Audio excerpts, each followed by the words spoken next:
আসসালামু আলাইকুম প্রিয় ফেসবুক বন্ধুগণ, একটু দাঁড়ান, শুনে যান। আমি আপনাদেরকে আজকে এমন এক ব্যক্তির সঙ্গে পরিচয় করিয়ে দিব, যিনি হলেন পীর সাহেব চরমোনাই। জানি অনেকেরই ভালো লাগবে না, এখনই ভিডিওটা স্ক্রল করে উপরে চলে যাবেন। তবে দয়া করে একটু দাঁড়ান, শুনে যান।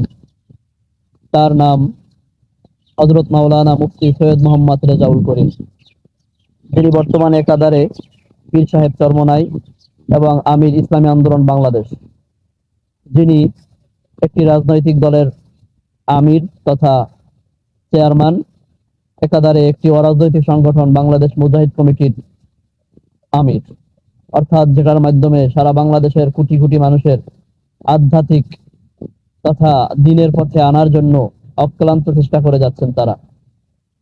এবং তিনি নিজে সৈয়দ মোহাম্মদ রেজাউল করিম পীর সাহেব হুজুর চরমোনাই, যিনি বাংলার জমিনে একটি অত্যন্ত উজ্জ্বল নক্ষত্র, যিনি আমাদের জবানায় জীবিত আছেন। তিনি সারা বাংলাদেশের কোটি কোটি দিন ভোলা, আল্লাহ ভোলা মানুষকে আল্লাহর দিকে সর্ব অবস্থায় দাওয়াত দিয়ে যাচ্ছেন। যিনি মানুষদেরকে নামাজের জন্য ডাকতেছেন, যিনি মানুষদেরকে ইমানের পথে ডাকতেছেন, যিনি মানুষদেরকে তাওহীদের পথে সর্ব অবস্থায় আহ্বান করতেছেন। কিন্তু অতীব দুঃখের বিষয়, তিনি রাজনীতি করার কারণে তিনি রাজনীতি করার কারণে একদল মানুষ তার পিছনে খুব খারাপ ভাবে, উদ্দেশ্য প্রণীত ভাবে, যেমনি ভাবে আবু জেহেল নবী মুহাম্মদ সাল্লাল্লাহু আলাইহি ওয়াসাল্লামের পিছনে লেগেছিল, যেমনি ভাবে আব্দুল্লাহ ইবনে উবাই নবী মুহাম্মদ সাল্লাল্লাহু আলাইহি ওয়াসাল্লামের পিছনে লেগেছিল, যেমনি ভাবে আবু লাহাব নবী মুহাম্মদ সাল্লাল্লাহু আলাইহি ওয়াসাল্লামের পিছনে লেগেছিল।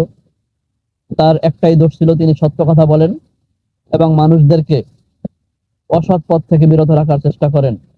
দুর্নীতিবাজ, খারাপ এবং লম্পট নেতাদের থেকে তাদেরকে সতর্ক করেন। এটাই দোষ ছিল আমাদের নবী মুহাম্মদ সাল্লাল্লাহু আলাইহি সাল্লামের। সেই পথ অনুসরণ করতে গিয়ে আমাদের রাহবার চরমোনাইয়ের পীর, ইসলামী আন্দোলন বাংলাদেশের আমির সৈয়দ মুফতি মোহাম্মদ রেজাউল করিম সাহেবকে একই পরিণতি বরণ করার মধ্য দিয়ে যেতে হচ্ছে। তাকে অনবরত বিভিন্ন রকমের কটূক্তি, খারাপ কথা, মিথ্যা তহমাত ইত্যাদি শুনতে হচ্ছে।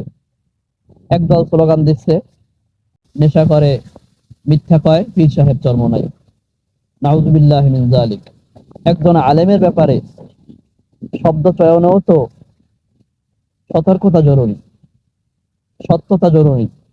আপনারা একজনের নামে মিথ্যা বলবেন, তবে সেটা যেন মানুষ গ্রহণ করে। আপনি কিভাবে বলতেছেন মিথ্যা বলে আর নেশা খায়?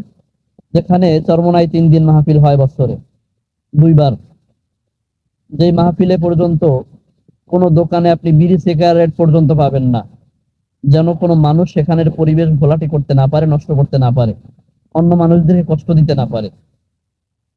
এখন একদল বলবেন যে তারা পান খায়, জর্দা খায়। ভাইরে, পান জর্দা খাওয়া ততটাই খারাপ নয় যতটা খারাপ নেশা করা। পান জর্দা এদেশের আবহমান কালের সংস্কৃতি। পান জর্দা এদেশের সমস্ত মুরব্বীরাই প্রায় খেয়ে থাকেন। আপনি কয়জনকে ঘৃণা করবেন আর কয়জনকে নেশাখোর বলবেন?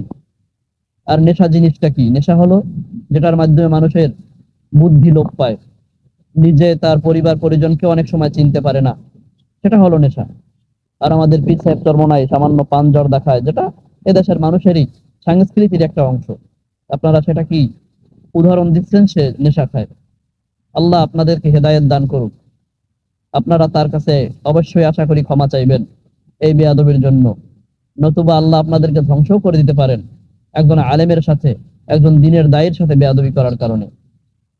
আজকে আমি এটুকুই বলতে চাই, ইসলামী আন্দোলন বাংলাদেশ মুজাহিদ কমিটি এর আমির, আমাদের পীর, আমাদের গর্ব মুফতি সৈয়দ মোহাম্মদ রেজাউল করিম শুধু একজন আলেমই নন, বরং তিনি এদেশের গুটি কয়েক উজ্জ্বল নক্ষত্রের ভিতরে একজন, যাদের কথা, যাদের কাজ এই দেশের মানুষ তাদের অন্তর দিয়ে, তাদের মন দিয়ে, তাদের জীবন এবং অর্থ দিয়ে পরিচালনা করার, মানার চেষ্টা করে থাকেন।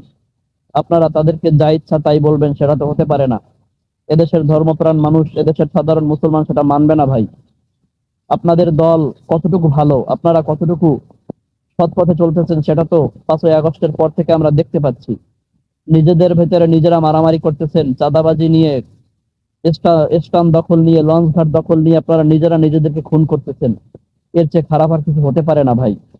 এরপর আবার একজন সৎ আলেমকে এভাবে তোহমাত দিবেন না, আল্লাহ আপনাদেরকে ক্ষমা করবেন না। আল্লাহ পাক রব্বুল আলামিন আমাদের সকলকে হেদায়েত দান করুন, আমিন।